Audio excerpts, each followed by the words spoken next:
मगर अब जन्नत मैंने बेच दी है। ये जुमला इतना भारी है कि शऊर भी बर्दाश्त नहीं कर सकता। फरमाया जन्नत पहले थी, अब नहीं है मेरी जन्नत, अब जन्नत मैंने बेच दी है। मौला किसको बेची है? कौन है ताजर जिसने तेरी जन्नत खरीदी है? फरमाया वो जिसने जन्नत खरीदी है वो मेरे महबूब की आल है।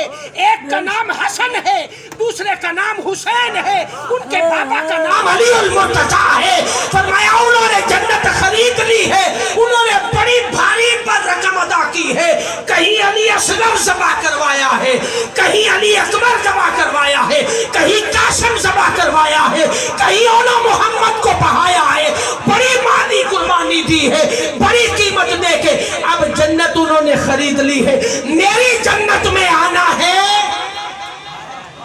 उनसे पूछो अब जन्नत के वारिस वो है। इसलिए कि मेरे आका ने फरमाया सैयदा शबाब अहलिल जन्नह,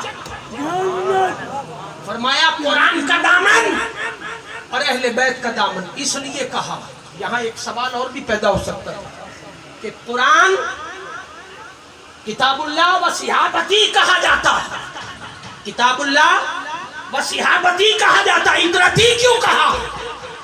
इसलिए कि मेरे हुजूर को पता था कि सिहाबा की तारीफ इतनी है कि जो मेरी मजलिस में बैठेगा ईमान की हालत में थोड़ी देर के लिए तो वो सिहाबा बन जाएगा। तारीफ सिहाबा की इतनी है कि ईमान की हालत में हुजूर की बारगाह में थोड़ी देर के लिए बैठ जाना, कलमा शहादत पढ़ लेना, ईमान कबूल कर लेना, हुजूर की ज़ियारत कर लेना, सिहाबियत के दर्जे पर। तो जब हुजूर ज़ाहिरी दुनिया से पर्दा फरमा गए तो सहाबा बनने का दरवाजा बंद हो गया।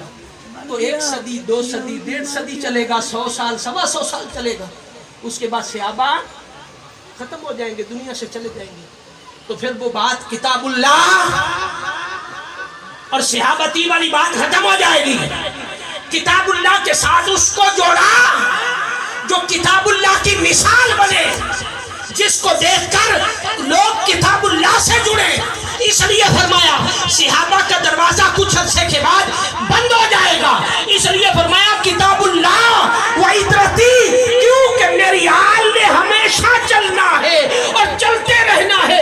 इसलिए किताबुल्लाह का दामन और मेरी इतरत का दामन पकड़े रखना, तुम्हें जमानत मिल जाएगी। तुम्हें जमानत